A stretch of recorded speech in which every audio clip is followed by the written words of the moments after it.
감사합니다. 이어서 우리 중도일보의 강재일 부장님 질문하시겠습니다.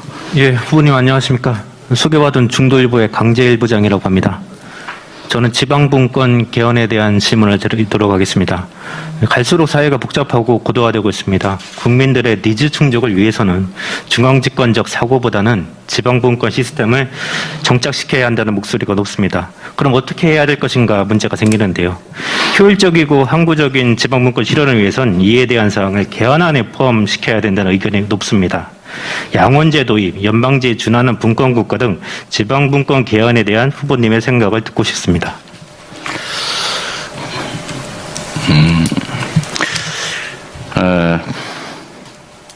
일단은 연방제에 관한 얘기를 한다면요. 연방제는 우리 문재인 정부에서 그렇게 말했던 게 있죠. 연방제 수준의 지방분권을 실시하겠다. 이렇게 말했는데, 이제 그게 이제 충분했냐라는 점에 대해서 이견들이 있는 거 아니겠나 싶습니다. 근데 연방제 수준이라고 표현한 데는 이유가 있어요. 연방제로 가겠다라고 하지 않고 연방제 수준이라고 말했던 것은 연방제 자체가 하나의 독립국가들이 필요에 의해서 연합한 형태이기 때문에 그렇습니다. 그러니까 우리는 하나의 국가 아래에 있던 것들을 필요에 의해서 행정구역을 쪼갰기 때문에 사실은 본질적으로 연방제가 될 수가 없죠. 다만 이제 남북 간의 관계는 하나의 독립된 체제로 현재 존재하기 때문에 이 문제를 어떻게 해결할까 할 때 아이디어로 연방제라는 얘기가 나올 수는 있습니다.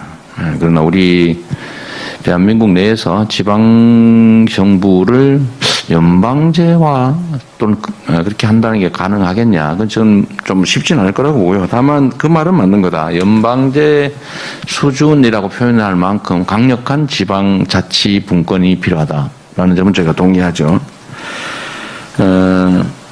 양원제는 이제 결국 이제 연방제와 이제 사실 관련성이 아주 높은데 미국처럼 하나의 국가를 대표하는 데는 인구 따지지 말고 똑같은 수로 대표한다. 연합국가니까.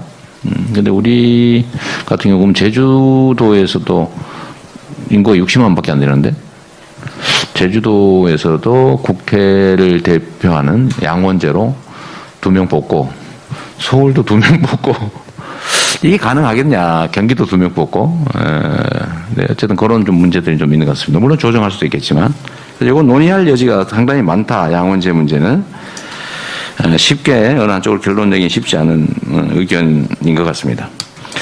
개헌의 말씀을 조금 한번 드려보겠습니다. 저는 개헌이 필요하다고 보죠. 지금 우리 대한민국의 현실에 안 맞는 옷이다. 옷이 대한민국이라고 하는 하나의 그 신체의 발전을 가로막고 있는 상태다. 이렇게 생각합니다. 여러분 다 아시다시피 87 체제, 그러니까 군사 쿠데타 이후에 유신이 끝나고 군사 쿠데타 후에 이제 군사 독재가 이루어지다가 87년에 타협의 산물로 소위 이제 5년 단임 제도라고 하는 게 생겼고, 근데 그로부터 지금 벌써 몇 년입니까? 87년이니까 지금 한 30몇 년 이렇게 됐죠. 근데 우리는 헌법 개정을 뭐 독재 시대에 이제 독재자 마음대로 하는 경우 빼고는 격변기에 체제에 대한 합의가 이루어졌던 경험이 있습니다. 자세히 생각해 보면 우리가 개헌을 할 기회는 한 번 있었어요. 그때가 언제냐면 전면 개헌을 할 기회는 촛불혁명 직후입니다. 사실 그때 개헌을 했어야죠. 근데 저는 실기했다고 보여집니다. 그 다음부터는 이게 세력 관계가 이렇게 안정이 되고 나면 이게 분명히 유불리 문제가 있기 때문에 이거 규칙 아니겠어요? 쌍방이 합의하는 또는 모든 정치 세력이 동의하는 질서를 만들어내기가 매우 어렵다라는 거죠. 그래서 전면 개헌을 얘기하면 말은 해도 실행 가능성은 저는 거의 제로에 가깝다고 봐요. 합의되기가 거의 불가능하다 이게.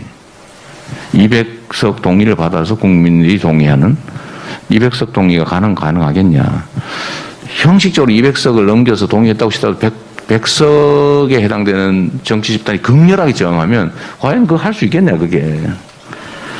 그래서 전면 개헌 얘기를 하는 것은 이제 정치적 레토릭으로 끝날 가능성이 높다고 보기 때문에 저는 이제 실용주의적인 입장에서 가능한 일에 역량을 집중하자고 하다 보니까 이제 개헌 얘기를 잘 안 하게 되는 거죠. 개헌을 해야 된다고 보지만 실현 가능성이 낮다라고 보기 때문에 전면 개헌 얘기는 제가 잘 안 했던 것이고요. 다만 저는 이런 방식으로 좀 전환하자는 생각이 듭니다. 어차피 혁명적 시기가 아니면 전면 개헌이 매우 어렵기 때문에 필요할 때마다 조금씩 점진적으로 개헌해 나가자. 합의되는 것부터. 그래서 합의될 수 있는 게 있죠. 그중에 예를 들면 뭐 기본권을 강화한다든지 이거 누가 반대하겠어요? 반대하기 어렵겠죠. 저는 경제 기본권 이런 건 개념을 좀 도입하자 하는 입장이고요. 또 지방자치분권을 강화하자. 전 세계에서 지방정부를 보고 단체라고 표현한 나라는 아마 우리나라밖에 없을 거예요. 무슨 개모임도 아니고. 경기지방자치단체, 경기지방자치단체. 근데 원래 지방정부죠. 예를 들면 자치분권의 강화. 또 한 가지는 우리가 모두 합의할 수 있는 거. 저는 이걸 좀 빨리 넣었으면 좋겠어요. 기후위기 대응에 대한 국가의 책임. 기후위기. 환경 문제 중에서도 기후위기.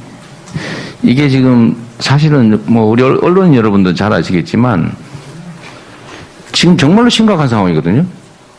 탄소 배출량을 줄이지 않으면 이제 유럽 한 2, 3년 지나면 유럽 수출에서 엄청난 국경 부담금을 내야 됩니다.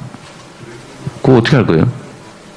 그러니까 그러나 사람들은 고통스러우니까 안 하고 싶지만 근데 국민적 합의를 통해서 반드시 저탄소 사회로 빨리 넘어가야 된다.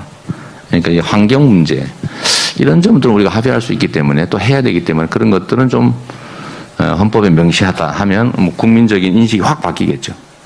이렇게 이제 단계적으로 하면 좋겠고 단계적으로 합의 가능한 것 중에 하나가 지방 분권 강화라고 생각합니다. 예.